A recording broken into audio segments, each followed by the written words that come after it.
The vagus nerve, when I was in medical school, we learned about the brain and nervous system, and then cranial nerves, and then peripheral nerves. So when you're thinking about a vagus nerve, it is a cranial nerve. So that means it actually comes from just out of your brain. It's not from your spinal cord out to the rest of the body. So, and it's at the time we learned about it, I was like, well, and there's you got 11, 12 of these things. It's the 10th one. So it's called X. It's the vagus nerve. Roman numeral 10. So we just kind of passed through them, and I was like, okay, I'll learn where those are. You kind of learn basically what they do. But then you really don't get an appreciation for that until, I calculated up that I've had probably 300,000 patient interactions over, 35 or 40 years. So you start to see patterns of things or how things connect, or this patient has things similar to this other patient, and it just takes it out of the book and into real time. So it became pretty clear after a while that people that have a lot of health issues commonly will have vagal nerve dysfunction or problems with their vagal nerve. So it really is sort of the cable that runs your life. If you think about how your body has physical and emotional stress, and then how it compensates for that, this is the pathway which that happens in, is through the vagus nerve. And it really mediates that fight or flight or rest, relax, digest response. So most of life as we go through it is going to be fight or flight, unfortunately, in modern 21st century America. We're running, we're going, we're got to get there, we're late, something happened, the train's in front of you. I'm sure somebody experienced that this morning. Those kind of things trigger fight or flight. The vagus nerve's job really is to send those signals back and forth between what your body's experiencing and how your brain is going to react to that. 80% of the information in the vagus nerve actually is going back up to the brain, sort of telling you what's going on. The other signals that go in the other direction are what you kind of see here. It's a small picture, but you have it on your handout. It shows you where the vagus nerve sends information from and where it goes to. And what you can see, and what I've probably told some of you in the office, is it's literally head to toe. I mean, it goes from seeing to crying to making saliva when you want to try to eat. You think about food. It controls your heart rate and the signaling of your blood vessels to squeeze or to tighten up or relax. Breathing, when you get that I'm a little anxious, nervous, and you feel like it tightens up to breathe, that's going to be what your vagus nerve's sending that. It's just digestion. It controls peeing, pooping, making babies, having babies, all pretty much from head to toe. It also modulates your immune system and gastrointestinal function intimately as well. So, it literally is that cable that runs your whole life. Now, it's the longest nerve in the body, which goes, a lot of nerves have pretty short distance. They just move from your spinal cord into your arm or something. But, this literally goes from your brain down all the way almost to your tailbone, and it comes out of your brain to do that, which is unique to have a nerve pass that far, just from the way we're designed. Does anybody monitor things like heart rate variability or any? Yeah, you're familiar with those things. So this is the nerve that kind of does that. It's what controls that. And if the nerve's not working right, then you will not have, heart rate variability under good control. It controls how your gut moves things from one end to the other when you swallow and eat and make things come out the other end. It does immune surveillance by being directly connected with the immune system. And that seems funny. How can a nerve connect to some cell in your immune system? Because, most of us think about immune function as just white cells and little things floating around your blood, and there's clearly not any nerve directly connected to them. But particularly in the splenic artery and the things around your spleen, the nerve connects there, and it's able to send signals to the white cells in your blood, essentially. So that's unique, to be able to do that from a nerve. Now, it works with mitochondria. So who remembers mitochondria? We probably discussed that. They're the little things in each cell. There's a couple of cells that don't have mitochondria, but the vast majority of your cells in the body have mitochondria. And they're what take fat, protein, and carbohydrate and turn it into ATP and NAD, those little, I think of them like electron packets to go around the body and deliver energy, and that's essentially how they work. So the vagus nerve impacts that.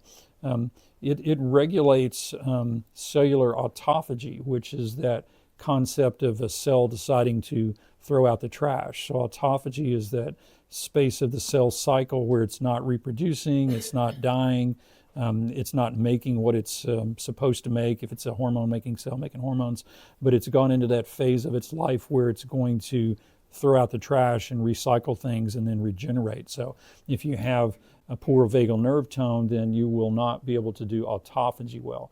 So we signal autophagy primarily by fasting.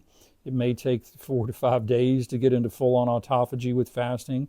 Sometimes we cheat and use things like sirolimus or rapamycin to kind of signal autophagy. You know, you might get a little bit of that with some other pharmaceutical medicines, but really it's that concept of restricting calories long enough to where your body has to then use its leftover cellular waste products to burn for energy. And that's a good thing. It's sort of like spring cleaning, if you want to think about it in the, you know, when you do that at home.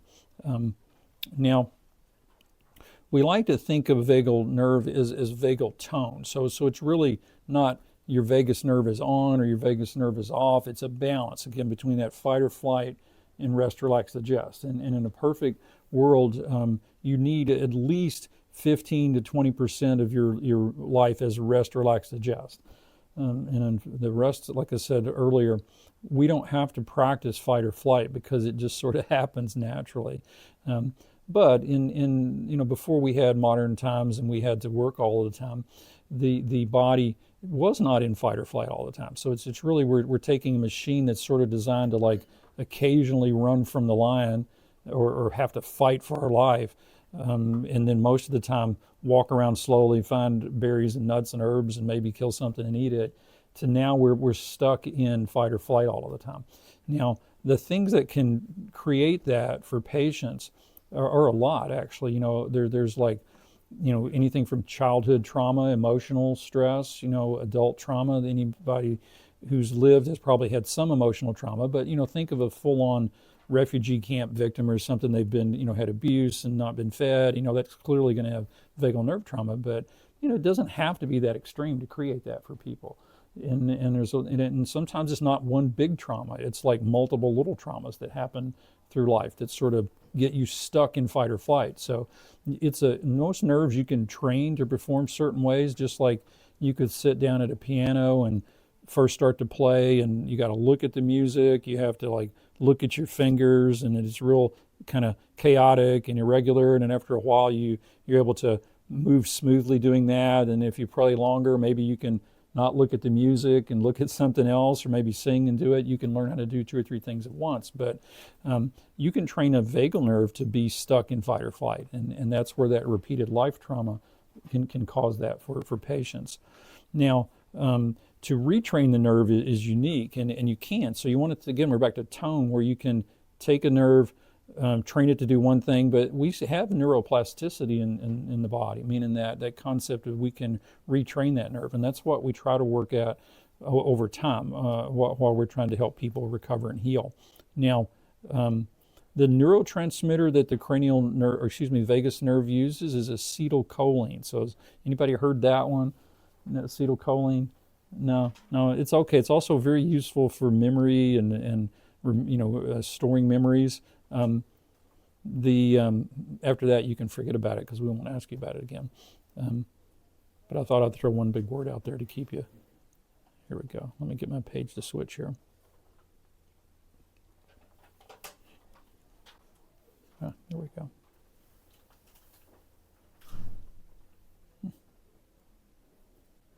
All right. Now, has anybody in here had, or I've told you had vagal nerve problems? Anybody? Yeah. Now, when you're looking at you know, traumatizing the vagal nerve, the other thing is surgical interventions. So when you look at the picture up here of every place that nerve touches, let's say you had surgery for cataracts, right? I mean, you could impact the nerve that way. You might have had heart surgery and had your chest cracked open. You know, the nerve goes right down beside your chest on the heart on both sides, and you can injure it that way. Many people have had abdominal surgeries. They had their appendix out or had a C-section. Just not even cutting on it or injuring it that way, just having a baby. I mean, it's a pretty physically stressful process and stretches things out, and you got to squeeze it out of your body, and sometimes things get injured, right? So, so you can have physical trauma, you can have emotional trauma. The other things that can impact vagal nerve would be like inflammatory processes. So chronic or acute infections, can injure and stress the vagal nerve. So that puts your body in a fight or flight mode. And one of the most common things we've seen recently with that would be the sort of COVID, post-COVID, post-viral syndrome. Things like chronic fatigue syndrome, or the old myalgic encephalomyelitis term we used to use for that. Post-COVID really was sort of another way to create that chronic inflammatory vagal nerve injury. Lyme disease, so chronic inflammation, environmental toxins, if you're exposed to metals, and we don't really quite have a way to quantitate this well, but things like just chronic EMF exposures and, radio frequencies and wireless routers and cell phones, those type of things can injure the vagal nerve. And they all sort of put it in a state of fight or flight, unfortunately. So we end up back in that paradigm of like you're stuck in fight or flight and you don't have rest, relax, digest. So is nobody has to tell me about what's wrong with you, but has anybody dealt with any of those things? I suspect most people have through life. Now, when we look at trying to assess vagal nerve and say how do we tell it's wrong, there's not a lot of good blood work to tell you that. So it's very convenient when we can just pop a little piece of blood out of you and send it through a machine. It says, oh, your vagal nerve's broke. That's not the way we would do that, okay? It doesn't really have like a CBC of your vagal nerve, if you want to think of it like that. You can do testing on the vagal nerve and see if it works right, but invasive neurologic testing, most patients are not going to line up for that and offer to do that. And unfortunately, a lot of times insurance wouldn't like to cover that type of thing, so we don't really do that. Imaging, taking a picture of your vagal nerve with an MRI or a CAT scan, it's going to look kind of okay on the outside. It's not really that it would structurally be broken, that you could see in the pictures, so they really can't do that. So best way to evaluate is take history from patients, so literally just listen to their story. And when I'm looking across the table at patients and listen to them tell me about what's happened in their life, how they've interacted with the medical system, what infections they've had, what happened to them, that really tells you that they have vagal nerve dysfunction. Now, there are things you can do primarily in the cardiovascular world, which is tilt table testing, which is a way we would assess vagal nerve, and that's usually in the context of something called POTS syndrome. So it's a situation where when people stand up and their blood pressure doesn't respond because the vagal nerve's not working properly, and they'll get really fast heart rate and their blood pressure will drop and they feel like they're going to pass out and they sweat, and that's POTS syndrome. So we can strap you to a table and flip you around in a bunch of different directions and measure all those parameters and say you have POTS syndrome, but that's really just a documentation of you have vagal nerve dysfunction. It's not really anything in medicine where we end with the word syndrome kind of means that we're not really sure what's going on there. We're just describing a bunch of things and putting syndrome at the end of it, but that's a useful way to categorize things. But so we really don't have a great way to tell you from a diagnostic machine standpoint that you have vagal nerve dysfunction, but it's so common that we can just take that story from patients and get that. Now, when we're looking at, the other one I'd like to focus on a little bit is gut issues. So we deal a lot with GI issues in the practice here. And constipation is, so if somebody comes in and says they have constipation or bowel dysfunction, not emptying properly, that in alone in and of itself can create that situation of being stuck in fight or flight. Because if you can't go to the bathroom, a lot of people, it creates anxiety, right? The patients want to, you feel like you didn't have a good day if that didn't happen. So it just sort of drives anxiety. And when you can't poop, you're going to have anxiety. And the vagal nerve, that's a symptom that when we have patients come in with that, automatically I know they're going to have vagal nerve and tone problems with that. So Anybody have any questions so far? Or anybody want to no? You don't, it's okay to ask. Don't feel too bad, but otherwise I'll talk for the hour and a half and they'll poke me from behind and say, stop talking, So as far as like recovering the vagal nerve or trying to do things to get it to heal properly, I'm going to look at let me put another picture up here real quick. Do you know if your POTS doctor is working on the vagal nerve, or is that just something that... I didn't hear the first part. Is it like the POTS specialist, or is that something they're actually looking at yet? So as far as repairing the vagal nerve itself, no, but a lot of cardiology stuff is going to be like mitigating some of the symptoms of the dizzy when you stand up, so they will use medicines to tighten up the blood vessels so that you don't feel as bad with it, but they're really not fixing the nerve. It's kind of like traditional Western medicine for the most part. Is we identified this problem, what can we do to mitigate those symptoms, but it's not very good at going back to why is it that way, right? And especially in a procedure-oriented space, with cardiology, they like to fix it right now. If they can't fix it right now, they get really frustrated because they don't have anything that they can offer. Oh, yeah. And this is recorded too, so we'll make this one available to you. Since it's Dr. Paige doing it, we have her, obviously,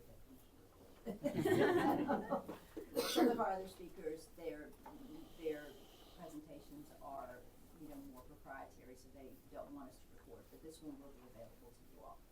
I have a quick question. Yeah. So, the vagus nerve, is it constantly firing when it's in fight or flight, or is it not? Is it like...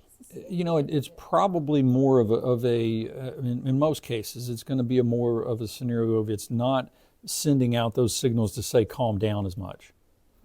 Okay, so it, the fight or flight stuff is happening because of what's going on in your life, but it begins back to balance or tone. Think of it like yin and yang or whatever analogy you want to use. Good and bad. Whatever you want to use as a binary concept. But fight or flight is there. But you're not, because the nerve has either been inflamed, it's been traumatized, it's had multiple trauma, it has an infection. You're not signaling the calm down part as well. Okay. Now, as you can see up here, it goes through vagal nerve in controlling, modulating inflammation. So if that's not happening, then the whole body's inflamed. You might be fatigued, your joints might hurt, you might have this kind of skin hurts. I'm not really sure. That would overlie a lot of these patients that might have chronic fatigue syndrome. They just feel inflamed everywhere because their body can't turn off that inflammation. You may have trouble digesting and swallowing food, getting it to go even past your stomach. It will, if your vagal nerve doesn't work right, you cannot release the enzymes and chemicals to help you digest food. So you can actually have, malnourishment over time because you can't process food. We talked about going to the bathroom and making a bowel movement, so we won't spend a whole lot of time on that one. But, I personally have had the gut thing. I had what's called an AFib ablation, where they go, my heart was beating too fast, and they had to go in there and like burn part of my heart out, so they would stop doing that after getting shocked multiple times, and that didn't work, and a bunch of awful medicines. I was like, I can't do this. So they're like, I can't go to work and be on all of this stuff and get shocked every 3 or 4 months. It's not a good thing.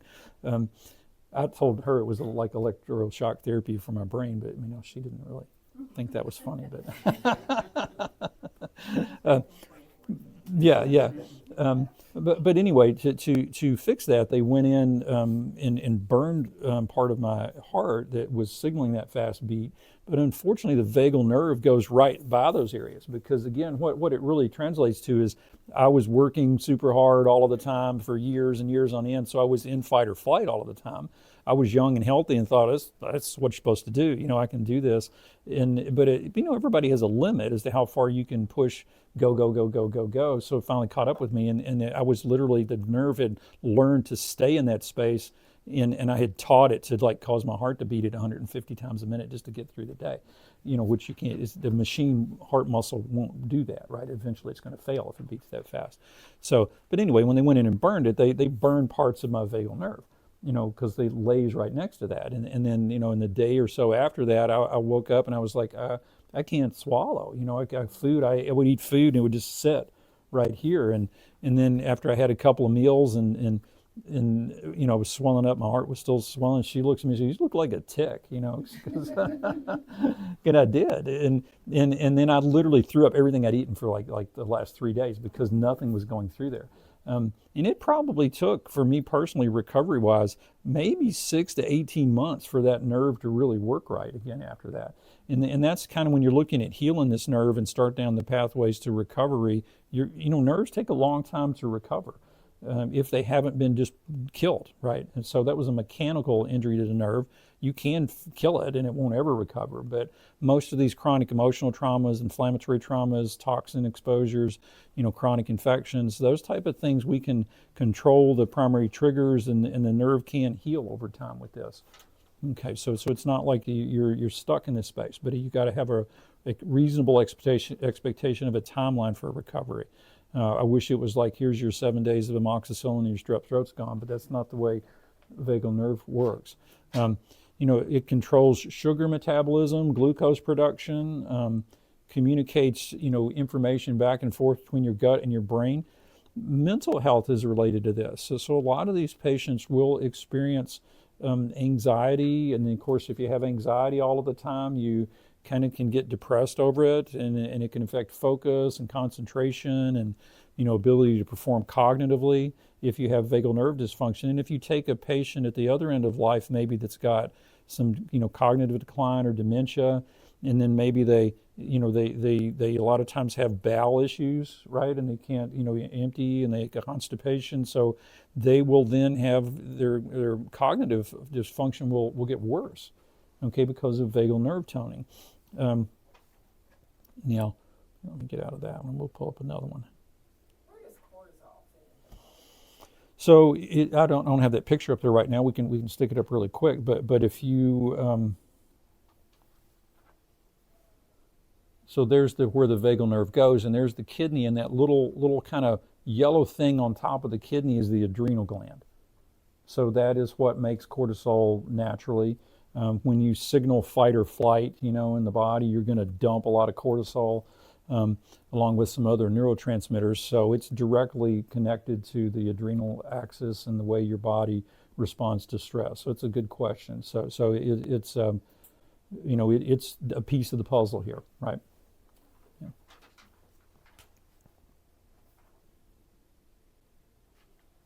Didn't really want. Okay, there we go. So.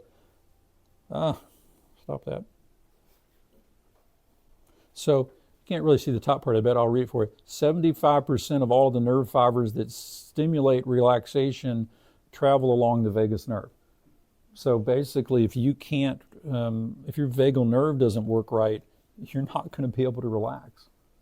Okay, and you have to train the vagal nerve to be able to do that. And we'll go through some of those pathways in a minute of how to do that.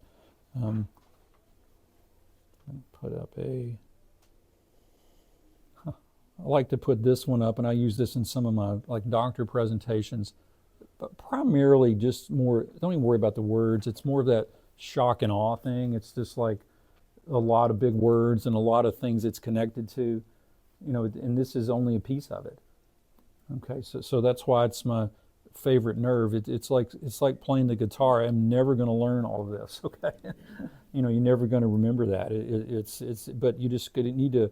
The concepts would be to think it's connected to everything, right? And if your vagal nerve isn't working right, the rest of your body's not going to work right. All right. So, any questions about that so far? Anybody else want to add anything for?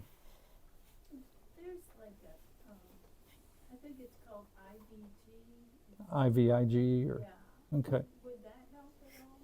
Well, that really binds antibodies, so it could in certain cases, right? But that is a concept of maybe you're making too many immunoglobulins targeted towards certain part of your body. If you had an autoimmune signaling that we could identify a specific antibody, IVIG sort of clean up all of the immune mess immediately. It's a bunch of immunoglobulins that are manufactured and then injected into you and bind things, but not really directly involved in this space. Okay, that would be more like a concept of like you got overdosed with antibodies after COVID vaccine and had too many spike antibodies and we wanted them to all go away really quickly, you might use something like IVIG to kind of clean up the mess short term, or even, things like plasmapheresis or dialysis just to suck all that out of there. Okay. Yeah. That's pretty good to come up with that, though. Yeah, I like that. Yeah. No, you did a good job. I'm impressed. That's Now we covered some of this, but just diagnosis: POTS, long COVID, irritable bowel syndrome, SIBO, gastroparesis, mood, depression, anxiety. Those are the kind of diagnoses that you might think about when you're dealing with vagal nerve dysfunction. Yeah. Then I want to talk a little bit about what can you do about this. I mean, we kind of covered how you ended up in this situation. We covered the anatomy of the nerve. We covered the multiple different processes. It's usually not just one thing. Like me, where I had a surgery and injured it, but there's usually most patients, there's going to be several of these things going on at different intensities that maybe cumulatively created this problem for patients. So one of the first things to do with it is to try to teach the patients how to relax, right? So that may involve things like, breathing exercises, yoga, Tai Chi, these things were from the Eastern world that kind of have been integrated into modern medicine. And I always tell, we have a priest with us today. I always tell people, I'm not picking your religion, but sometimes there's things from other parts of the world that we can use that help. The Chinese have been doing these things for thousands of years, right? So they may not have understood the anatomy of what was going on, but they had figured out how to relax. And breathing, stretching, floor Pilates, those type of things are important in training that vagal nerve back to learn how to relax. The people don't know how to do it often, right? So or they that didn't seem to help, but it's literally like learning to play that piano again. So you it's one of those things you've got to start with, stick with it, and work with over time to get results in the training the vagal nerve physically. You can stimulate the vagal nerve. There's a couple of ways we can stimulate the vagal nerve. Outside of just, breathing exercise, relaxation. Physically, you can electrically stimulate it. So you can literally get these devices that you touch the vagal nerve trunks here with, and it puts a little bit of electrical shock on it just to try to retone it again. So to turn back on just, physically with electricity, the rest, relax, digest response. Now, it's not like you got, it's going to knock you out. I mean, it's real gentle. So who here has ever put their tongue on like a 9-volt battery? Yeah. My dog used to love it. She would come back and just want it again after she'd do it, right? It was funny, but maybe she had vagal nerve problems. I don't know, right? She was probably trying to help that. But they work well, but sometimes it's a little bit of a jolt to patients, so that's too intense when we use that. So we might use mechanical tools. So we have a device we sometimes use called the Sensate, which you sit over your chest and you put on some headphones that kind of cancel out the rest of the world for a little bit, play some spa music, and it vibrates the nerve just mechanically in your chest. So you're not using a electrical signal, but really a sound wave signal to stimulate the vagal nerve. There are implantable vagal nerve stimulators, right? So in the medical world where, patients basically, maybe the vagal nerve is like in my situation, if they had burnt the vagal nerve and it was just dead, then they can actually implant a little device that will just signal the vagal nerve. Almost think of it like a pacemaker for your vagal nerve. And they work, but most people wouldn't want to have an electrical device implanted in them permanently if they didn't need it. Unfortunately, most patients aren't that severe with it that's necessary. But it's sort of taking that external thing where you tap the vagal nerve electrically and just putting it inside your body and leaving it on all the time, right? So that can happen to help correct it. You can't. Go ahead. I've used a TENS unit over the years for different things. TENS can do that, right? It would just have to be in the right spot, right? I wouldn't suggest if you have a TENS unit to go start playing around and trying to find the right spot. Okay, I don't want to leave you with that, right? Yeah. Now, Another way that we approach it sometimes in the office, because it overlays well with like how, since this nerve talks back and forth with the brain, is actually use the ExoMind device, which is transcranial magnetic stimulation. So we work at the dorsolateral prefrontal cortex, which is sort of the integrator in the brain of all of that information that's coming back and forth from multiple different directions, and help create neuroplasticity in that space. So if you're working on your life and relaxing and breathing and stretching and dealing with the inflammatory, toxic traumas, infectious traumas, all of those things that might have led to that vagal nerve dysfunction, using ExoMind can sort of accelerate the neuroplasticity, which is a concept of allowing that nerve to retrain itself. So there's a lot of tools we can use, and oftentimes we have to use a lot of tools to help in vagal nerve recovery. I wish there was one little, 7 days of amoxicillin to make this go away, but it's not one of those kind of problems. Now, let me go to my next one here.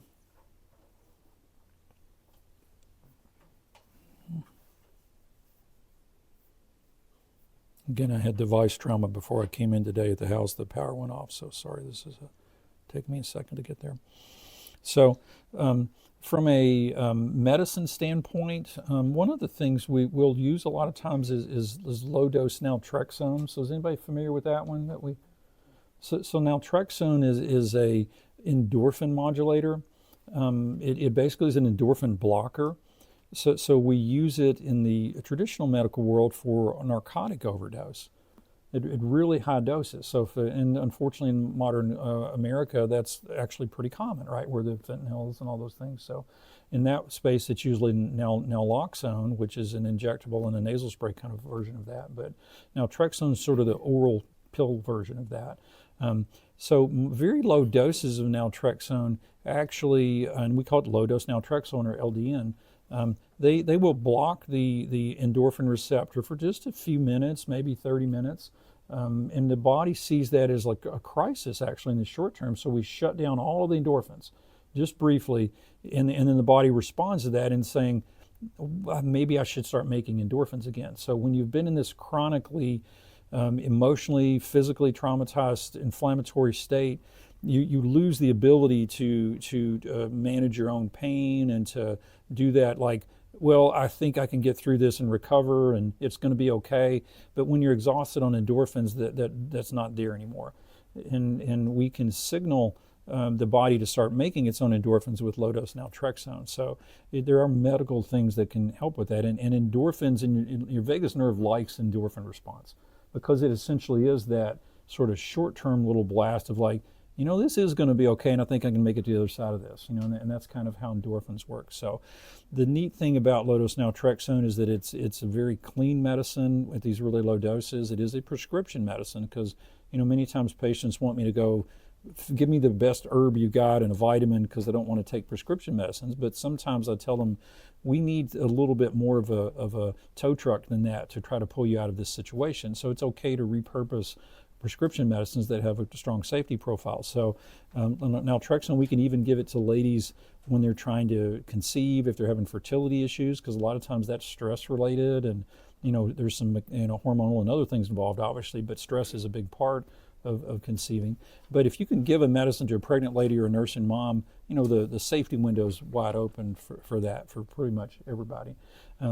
Now, another one that we use is, and this may seem a little funny, but it's actually nicotine. So right, and we're not talking about smoking or chewing or using things like that, but the chemical nicotine is a neurotransmitter. So our body has nicotinic, muscarinic, and other receptors that receive nicotine. Nicotine can actually help with that. Waking up the parasympathetic side of the vagal nerve. Now, we're not talking about, 300 milligrams a day like a heavy smoker might use. It's again back to that microdose or lower dose concept, somewhere around maybe 7 to 10 milligrams per day. So dramatically less. The real issue there is how you put the nicotine in. If you're burning a plant and inhaling it, there's a lot of negatives associated with that. If you're chewing it, there's a lot of negatives associated with the plant. But you can get synthesized nicotine, which basically means it's pure nicotine. It doesn't involve tobacco, so there's no pesticides and herbicides and all the other byproducts in the plant, and doesn't have preservatives and artificial flavors, and you can use small doses of nicotine to sort of wake up the vagal nerve. And in the medicine space, those are really actually clean, low risk, low cost things that we can add into patients to do that. The neat thing about vagal nerve recovery is that a lot of this requires time and patience, which is part of relaxing, and consistency with the stretching, breathing exercises, use of the vagal nerve toning devices, and giving that and understanding the expectation that this is going to, if you didn't get into this problem of stuck in fight or flight overnight, it's probably going to take months to maybe sometimes a couple of years for patients, if they're going down the right pathway, to recover from that. So if you set those expectations early, you define the triggers that led patients to have chronic vagal nerve dysfunction, and start eliminating those, whether again it's the infection, it's the toxin, it's the chronic EMF exposure. If we find a tick-borne disease, manage that. If you've had physical trauma to the vagal nerve with surgery, sometimes those take longer, or that can also happen really from just any sort of trauma, physically to the nerve. It could be one thing that you'll see with people is people that have degenerative disease in their neck, as they start to tilt and do these things, and or they've got arthritis and you have to have surgeries in your neck, that can definitely impact vagal nerve function, because you're putting a tension or a stress or a compression on that nerve, because it literally, as most people understand, the part of our neck is a whole lot of important stuff happens between here and here, right? And there's not much space in there. You've got to eat through there, you got to breathe through there, your blood flow, your brain's got to go through there, the nerves go through there. So it's like your computer's up here, and the big wire that goes over to your television to make a picture is all down here. If it's pressed or stressed or compressed, the things won't work right there. So so you need time to heal the vagal nerve. You need to eliminate the triggers. You need sometimes some special exercises you're going to do, which literally I'll give patients a list of 10 books they can order off of Amazon, or suggest that they maybe participate in some controlled classes where you learn how to stretch and relax and breathe. You can do those things watching videos at home and YouTube, but if you don't know how to do yoga or Tai Chi properly, sometimes it's nice to have someone lead that for you first, so you make sure you're not. It's like my wife does it, and she even goes to the class and hurt herself, so it's like, you can relax with it, but if you do these moves incorrectly, you can actually injure yourself, right? So anyway, I think that concept of long-term planning to recover, recognizing this affects your whole body, and needing some type of guide to work on the triggers and resolving from those. And then if you really are struggling for recovery, then you add in devices, which might be sound wave devices, transcranial magnetic stimulation, or electrical stimulating of the vagal nerve to enhance recovery. So anybody want to throw questions out now? Because I talked for probably 25 minutes straight there. Yeah, go ahead. This isn't a question, but you mentioned books. When you put this up for everyone to review later, it would be a nice suggestion maybe to include some of those suggestions. Yeah, somebody hopefully remind me of that, and I'll pass that on. Yeah, Brian will remind me of that. It's literally just a link to Amazon where I've just picked some books. Now, when you get to the books, I always tell people that they are some of them are pagan, some of them are agnostic, some of them are Buddhist. You pick whatever you want. I'm not picking that for you, right? Cold exposure. That's a big deal and debatable on by the talking heads on the internet. Right.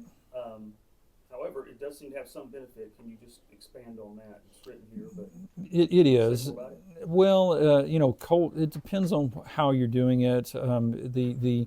In the recovery world, from an exercise standpoint, there's some significant benefits to that, but it can be overdone too. So you have to be careful. And if you already have significant heart rate issues or cardiac problems, you probably don't want to be dropping yourself into 40-degree water after exercise, right? So the reason I didn't expand on it a lot, because I don't want people going and doing ice baths it's something that you probably should ease into and make sure with, you know, if you have a cardiologist or you're working in any kind of space like that, that you have covered that before you dive into cold plunge. But it's that physical energy of the world, you know, so just like when I came in today here to do this, you know, the air conditioner was off and it was about 80 degrees in here. And it's that when you transition from really hot to really cold or really cold to really hot, the vagus nerve is what's mediating that information to your body to adjust the blood flow to the skin, change how your blood vessels contract, heart rate speed up, heart rate slow down. And, you know, being in a cold plunge is going to stimulate that, right? But if you've got significant dysfunction, sometimes those rapid transitions of temperature and humidity may trigger what you might call a vasovagal reaction, right? Which would be that your body didn't react quick enough to that. The blood vessels just sort of opened up wide and you would pass out, right? So the last thing you want to do is pass out in a tank of water, you know, so that can be useful in that space, but you just has to be used carefully. So people who do that build up to it. Correct. You have to ease your And way they into that. also they don't have certain preconditions that would keep it. Yeah, generally healthy athlete, you know, the athletes often are stuck in fight or flight when you look at it in that space because they literally just overtrain. Overtraining, you know, we always think about people that are sick and maybe have issues with vagal nerve issues, but most of the chronic high intensity athletes that we see are overtrained and don't have enough time for recovery, and they actually have vagal nerve. So it's not just sick people per se. They may look like He-Man, but they have, you know, vagal nerve issues because of overtraining. You know. Dr. Paige, of all these, do you have like a top 3 or favorites for So you're on where on here? So I'll make back? on the back. Okay. I would suggest that they are to overlay things. You know, you should be using more than one of these. I would not look at any one of these to fix that. Breathing is the most important. You know, doing the breath work and stretching, that combination of breathing, stretching, which really gets into the, you know, structured yoga, Tai Chi, Pilates, those type of things. Are that all kind of in one where you're learning how to breathe? Using a device is helpful, and I find the Sensate to be probably one of the more tolerable ones for people to use because it's not using electricity. And I always tell people when we give them that, it's like you can't put the device on and put your earphones in and then try to do, like for me, all of the messages I had for the day and all the charts I got to finish. You know, it's designed for you to unplug for a little bit, right? You can't multitask when you do that. So you have to actually turn the rest of everything off before you try to do that. You know, when you look at the things to overlay with that from a medicine standpoint, Solank a lot of times, which I don't think made it onto this one, but Solank is probably what I would use mostly. It's a nasal peptide that kind of modulates BDNF and GABA. So GABA is sort of relax, chill out, this is going to be okay, and BDNF is the signal for nerves to heal themselves. Right, so that's my favorite one actually. Sorry, I didn't make it on there, but it's SELANK. Yeah, that's a common combination for us.